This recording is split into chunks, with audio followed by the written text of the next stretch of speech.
In last week's video, we talked about possible story arcs in BFA. One of our predictions mentioned a certain Banshee Queen. So far, in the lead up to Battle for Azeroth, Sylvanas' behaviour has been sketchy at best. In the novel Before the Storm, she massacred Forsaken defectors. We've seen her on the beta go after the Night Elves and Malfurion in the Battle of Thorns. Unprovoked, I might add. Then, in the Battle for Undercity, when her own troops were falling in battle, she raises them to fight again as undead cannon fodder. Blizzard have called this morally grey. We call it pretty fucked up. So today we're going to talk about her behaviour and where this might lead the Dark Lady. The title's a bit of a spoiler. Oh, and be careful for other spoilers too. Everyone, get in here! Early in the alpha, we met a little lady called Talia, or Tay for short. She's a soldier in the Kultiran army and a ward of the Proudmoore House. She's set up as a main character of the Alliance story, but not much is known about her. What we eventually find out is her last name, Fordragon.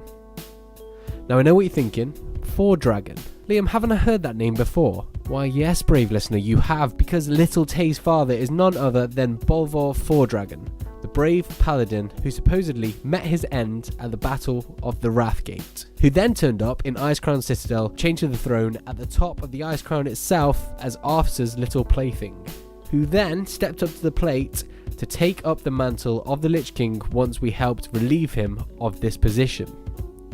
Since then, Bolvar was pretty quiet, keeping the Scourge in check. He then popped up in Legion. He became, let's say, a mentor of Death Knights in the Order Hall questline. Now, Bolvar isn't quite the righteous hero he once was. He's had the Death Knights of Archerus raise a few familiar faces from the dead to do his bidding. But so what, you might say? Well, we know who Talia is because we've read the quest text. But I'll tell you who doesn't know who she is. Sylvanas. And why would she care? Well, let's think, shall we? Why would someone like Sylvanas be interested in having some leverage on the Lich King, a being who can raise and control countless undead? Undead that wouldn't disobey or abandon her like the Desolate Council. So Sylvanas has always been on the grey side of morality, but we think Blizzard are setting her up for something much bigger. Rather than make her the next Garrosh, they're going to keep pushing Sylvanas down this grey path until her position as War Chief becomes untenable. But I know what you're going to say, and I've read the forums. Sylvanas is one of Warcraft's most popular characters. Blizzard wouldn't kill her off, would they? And you're right, we don't think they will kill her off. In fact, we think they have bigger plans. Once Sylvanas does find out that the Lich King has a daughter, and she happens to be in Kultiras, we reckon she will make it her business to introduce herself. Ideally, she would then kidnap the young lady, take her to Icecrown and reunite her with Daddy. She'd be relying on appealing to Bolvar's last shred of humanity to find a weak spot, capitalise on this advantage to take him out, hopefully with a cool cinematic. But to what end? Well, as the title of this video suggests, to become the Lich Queen. Once she puts the Helm of Damnation on, Sylvanas will bond with the spirit of Ner'zhul and become the Keeper of the Damned. Northrend would become her domain, and she would amass an army big enough to rule the world.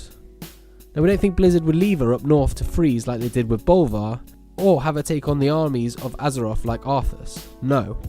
We're thinking Sylvanas will take a more active role in stories to come.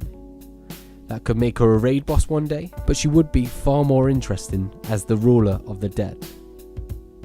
But what do you think? Can you see Blizzard giving Sylvanas a promotion? Leave your comments below with your thoughts and opinions. Until next time.